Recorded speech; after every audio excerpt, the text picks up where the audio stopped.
NSW. Forensic scientists of Reddit. What is the most WTF case that you ever had?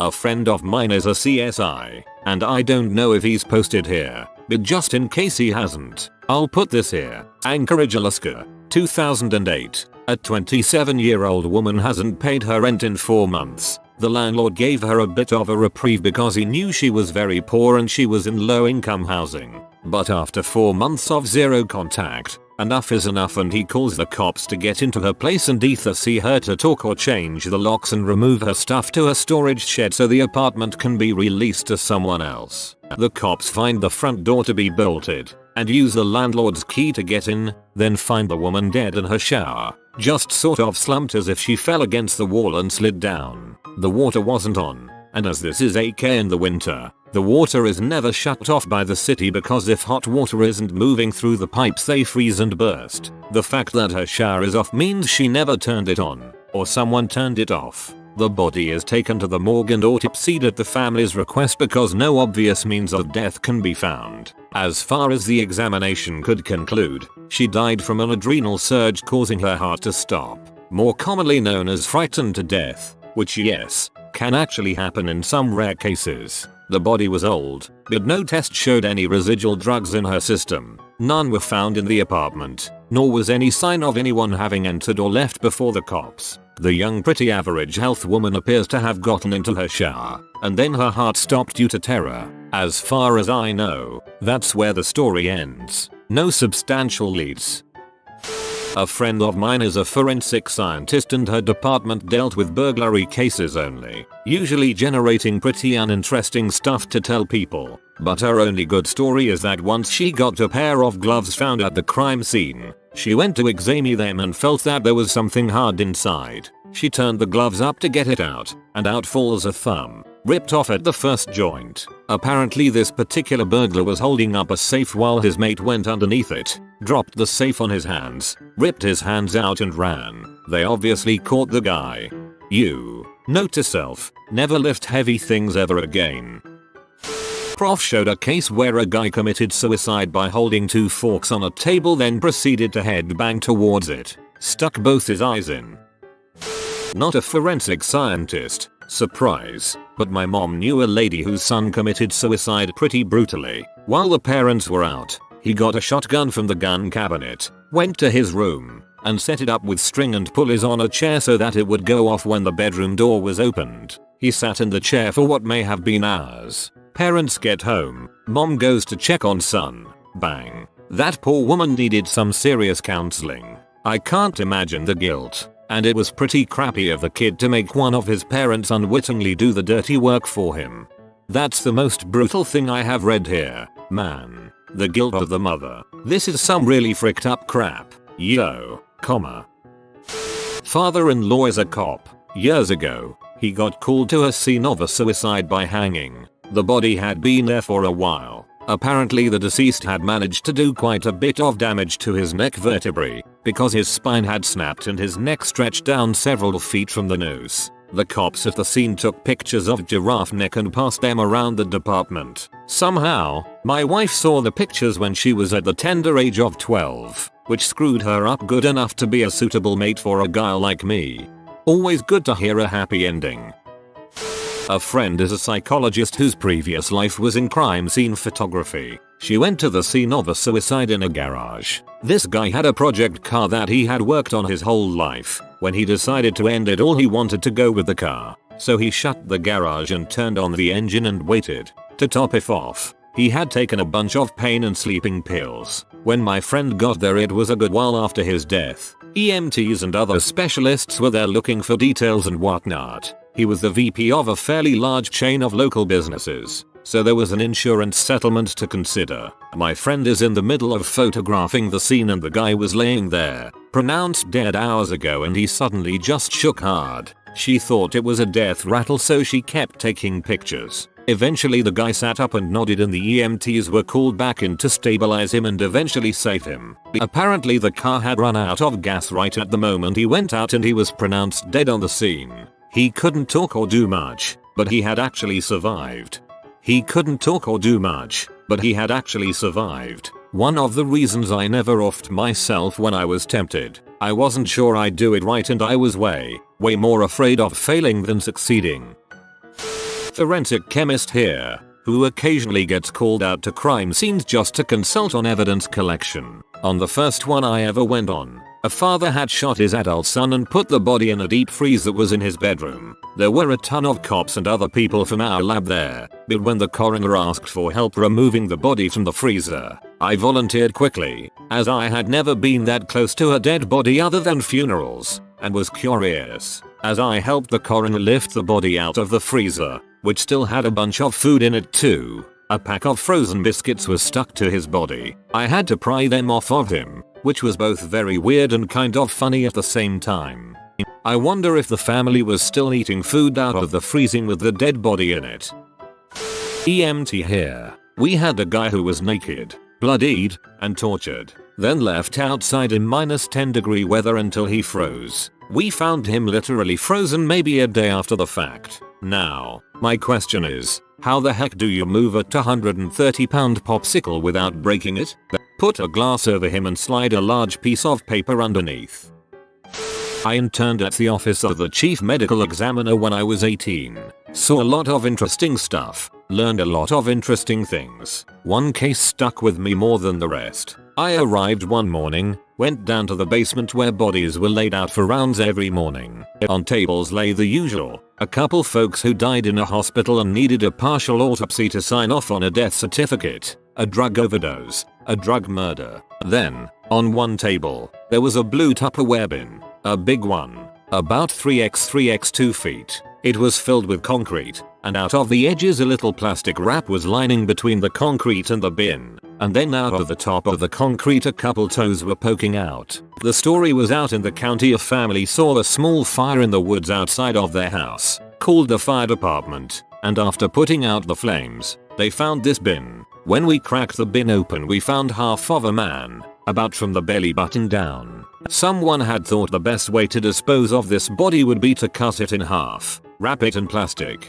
put it in a Tupperware bin, fill the bin with concrete, and set it on fire. What they had really done was essentially cook the body in an oven, with the plastic wrap acting as a roasting bag. Skin was sloughing off of the legs and feet, and the skin was discolored by this time, a nice green. Though this was about 10 years ago, I distinctly remember still being able to make out saw marks on the top edge of this half. However, notes were taken, and no signs of death were found on the legs, and no indications of the person's identity either. Unfortunately, my internship ended a few weeks before they found the top half, so I never got to learn more about the case, but the image still certainly sticks with me till now. You were twice the man he was. Not a forensic scientist, but a true story is good all the same. Officer I used to know was telling me of this kid's suicide. The parents had left for the day and the kid decided enough is enough. He grabbed his dad's shotgun and sat down on the sofa, with the shotgun in his mouth. He pulled the trigger. Blood, brain, and teeth covered the entire room and ceiling. The blast created a huge hole in the back of his head. Since the gun was in his mouth, he just sort of slid down the barrel. The parents come home and walk in to see their son sitting on the couch, shotgun in his mouth with the barrel protruding out of the back of his skull. Digital forensics. Drug dealers love taking photos of their girlfriends in their underwear. They also love taking photos of their stash. The geniuses hardly ever turn off location services, so each photo is geotagged.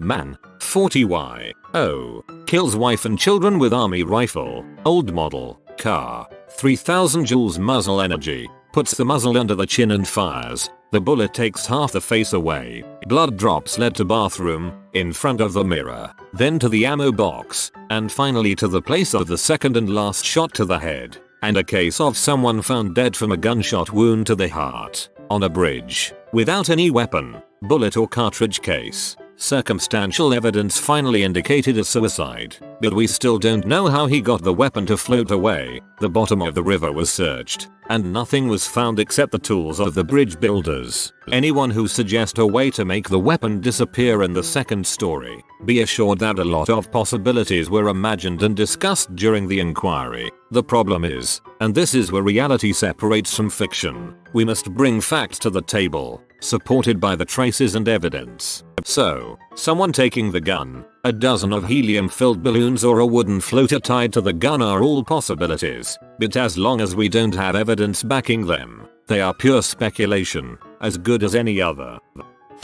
Worked at Ames for a bit, had a couple pass away from a 2-person plane crash. When the autopsy began, it smelled a bit like burnt barbecue and the people in the body bags weren't in your typical dead lying flat position. They were kind of stuck in a fetal position-ish. Opened up the bag and I saw weird bumps on each of their heads. Asked the ME what was up with the bumps. I guess at high temps the brain expands and needs somewhere to go. At some point it just kinda pops out of the skull. So their brains were some inside some outside of skull. Then we try examining the body, and it looks like a cheap prop from a movie. I notice a wedding band on the female passenger and try my best to remove it. The whole finger comes off with it. Felt kinda bad. Then I spent 10 minutes trying to clean off what I can only imagine was human grease and burnt flesh off the ring so we could package it up and eventually return it to the family. Plane crashes are pretty crazy. I regularly post on Unsolved Mysteries, so I thought his was fitting here. One of the best cases on Forensic Files was cold case that had gone unsolved for decades. A man told police he had picked up a hitchhiker in the evening. After the man and the hitchhiker got into a fight, the man threw him out of his car 2 miles away from his mother's house on a busy highway. The man later came home to his mother's house only to find the hitchhiker at his mother's house. He left to go call police from a payphone. This was before cell phones. The police found his mother dead in bed. The man was a beneficiary of a huge life insurance policy and was the prime suspect. The cops or anyone did not believe the man's story. It was inconceivable that the hitchhiker, who did not know where the mother's house was, could make a 2-mile journey with turns in a neighborhood to just randomly break in and kill the man's mother, who he didn't know. But there was blood at the scene and a palm print on the staircase that was not the man's nor the mother's. After some investigation, people at Hardee's did confirm that there was a man that fit the description looking to hitchhike. Still, they just assumed the man had paid the other man to kill his mother. 15 years later, after the invention of CODIS, the DNA was matched to a career criminal who definitely matched the description of the hitchhiker. After bringing him in and interrogating him, the killer had no idea he had killed the mother of the man who gave him a ride. He simply walked through this neighborhood looking for a house that looked empty and his mother's was the only one without the lights on. It's baffling. Made an account and quit lurking just for this thread. Crime scene tech here. This one stands out as I was still training at the time. Suicide by gunshot. Guy went to an indoor range and rented a monster of a revolver. A judge if I recall correctly. This thing could shoot 410 shot shells. The fourth basically blew the top of his head off. What remained of the skin from the top of his head was flapped into the skull cavity and his eyes looked like they were bulging out. Blood and brains up to 10 featuring away. Found his safety goggles about 10 yards downrange. The scariest part was he was watching others shoot beforehand. Sometimes I wonder if he planned to take others with him. It was a long time ago. Retired now. My ME unit investigated overflow cases. Basically cases that the main unit wouldn't need to waste resources on. Came down to us. We would get things like accidents and suicides. Open and shut. Sometimes we got more intense cases. The one that stuck. It was the first time they actually warned me before opening the body bag. The death was reported as an accident. He fell from the balcony of his apartment on the 12th floor into the tree beside the building, hitting every branch on the way down. Turn out his mother pushed him. The result was a grotesque mess. I was at a regional medical center in rural Guatemala when we had a case come in from an OTA road traffic accident involving a pedestrian and a chicken bus. For those of you who don't know, a popular but incredibly dangerous form of public transport are retired American school buses that have been painted all sorts of vibrant colors, but underneath the mechanics are shot to crap. Anyway, this pedestrian had been hit by one of these rolling death traps which was fully loaded going around 80 miles per hour and ended up getting wrapped under the front right wheel arch and completely mangled beyond recognition. They found bits of this guy spread 2 kilometers down the road as the initial impact had split his torso down the middle and basically turned him inside out. When all the bits had been collected, the height of the body bag was around 2 inches, so you imagine the state of the remains. Passers-by helped us pick up bits from the side of the road, but dogs and cats ran off with a fair amount of the smaller bits. Guatemala is a cool place. Not a forensic scientist, but I majored in anthropology with a focus on forensic anthropology. Given that, I was a fairly regular reader of the Forensic Science Quarterly. Here are a couple that I remember. Kid found on top of an elevator in a 6-story dorm. Apparently he was elevator surfing, which is just as dumb as it sounds. He somehow got his head caught in the cables and got it twisted around a couple of times. This did not immediately kill him. He died from asphyxiation. This means he had anywhere from 30 seconds to a couple of minutes to contemplate what had happened to him before he lost consciousness. Another one was sort of a mystery case. Headless corpse found in a truck in a national park. No head was to be found in the immediate area. Truck was turned on but had run out of gas. The wound was very clean. No sawing, almost like a guillotine cut. The investigating authorities were rather confused, but eventually they found a receipt in his pocket for 50 yards of nylon rope. They widened the investigation and eventually found the rope tied to a tree with a noose at one end. Further searching of this area eventually turned up the head. Pretty unique method of suicide. Mystery solved. This one isn't from the magazine, but a story personally related to me from the officer involved. A call comes in for a 50-ish black woman dead in a garage. Investigation reveals it is actually a 35-year-old white male. Dude put on a dress, rigged a noose to his garage door opener and proceeded to watch some pee in his garage while choking himself with a garage door opener. Battery in the remote died, and then so did he. Another case that sticks in my memory is of a guy that decided to kill himself with a .3006 and a .308. For you non-gun people, those are two very powerful calibers. Literally overkill. Anyway, this guy manages to get two rifles under his chin and fire them at the same time while lying on his bed. This obliterates his head. I mean, like there was nothing left but a stump. That isn't why the case sticks with me. However, what happened next is that the local forensic department decides to reconstruct the head as an exercise. They collect every piece, except for the orbital sockets, which evaporated, and put them all back together. The result came out looking very much like the victim, although slightly bug-eyed. The before and after of that is something I don't think I'll ever forget.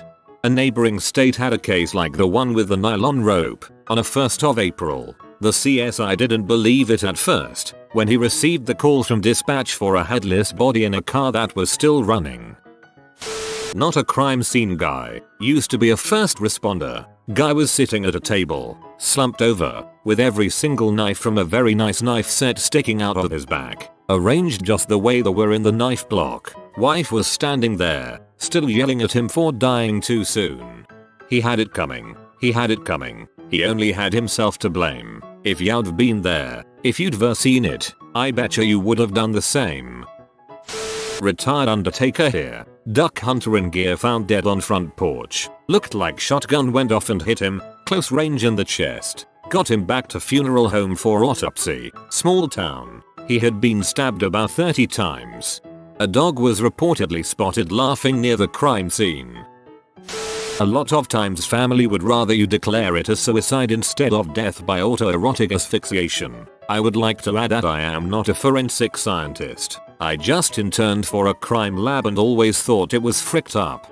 Yep. Dude from my high school committed suicide and the school even has a day set aside to wear orange to honor the kid's death. But it turns out he wasn't suicidal, just trying to get off while using a belt and couldn't get the belt off either. His parents found him in his room naked with a belt 45 minutes later.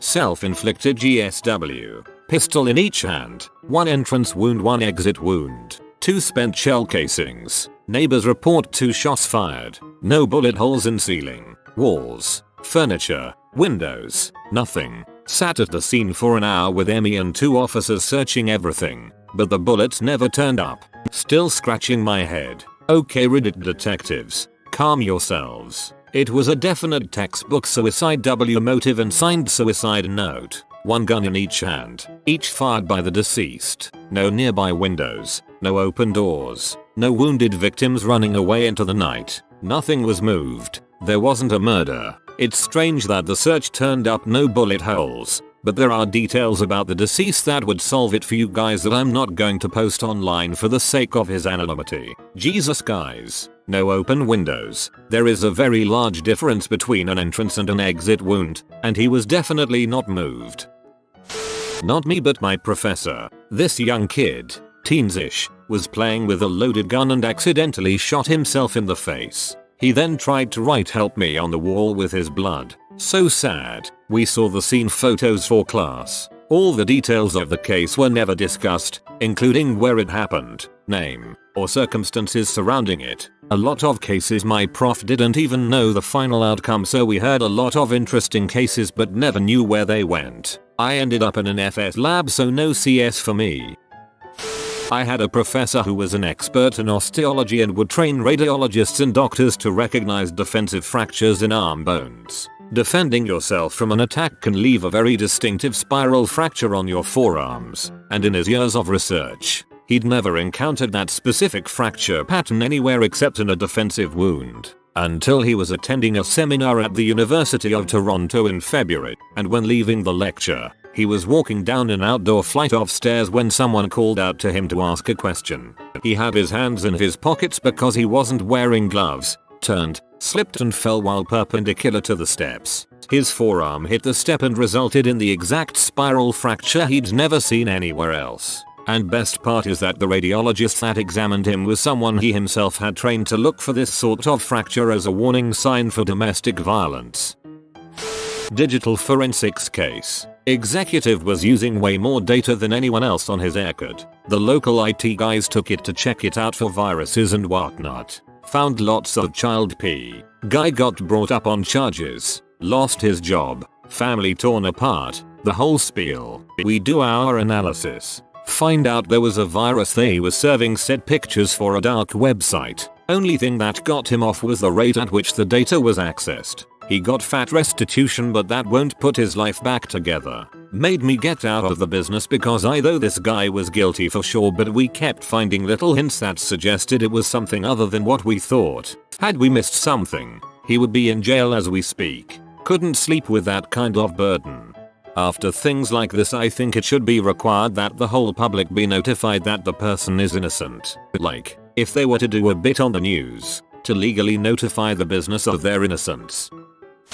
I'm a specialty forensics investigator that focuses on fire and explosions. Somehow, a lady with a coffee can of gas, her husband's asphalt-covered work clothes, and a front-load dryer managed to turn the dryer into a rocket ship that launched through a plate glass window and 10 featuring into the road. We have no known models that can demonstrate how the available materials were able to launch the dryer. Attended a lecture by a pathologist once who asked us what household items someone had managed to kill themselves with. A toothbrush, a rubber band or a matchstick? He went on to tell us that a man had killed himself accidentally while trying to clean his ear out with a matchstick, punctured a blood vessel, painted a wall with his own blood, passed out and bled out on the sofa. A friend's wife does forensics field work for a sparsely populated area and had said that only one case has been noteworthy. She was asked to analyze a crime scene in a house used to manufacture M. She surveyed the outside and then proceeded with an officer to the kitchen where the basement door was located. In the basement they found a metal door bolted shut and they decided to call for bolt cutters to enter. They didn't have them at the time, so she kept examining the area and found a side door to THR room behind a furnace. The lock was jimmered open and they found a sawn-off 12-gauge shotgun had been pointed at the bolted door. The gun was loaded and the tripwire still attached to the shotgun. She described it as the most chilling experience of her career. I worked in a morgue for a while. Lots of weird things. One case in particular stands out. A man was found dead in a food truck. He looked pretty normal from the outside. After we took off his clothes, things started looking a bit odd. He was wearing women's underwear that had holes cut in them for his dong. He probably had on around 20 pairs of the underwear. He also had a dong pump on his dong with a few condoms on. I don't remember what the cause of death was. Wonder what his family thought about it. Maybe not the most gruesome, but definitely one of the weirder things I saw. If you are new to the channel, you can subscribe. I publish new videos every day. Until then, check another video.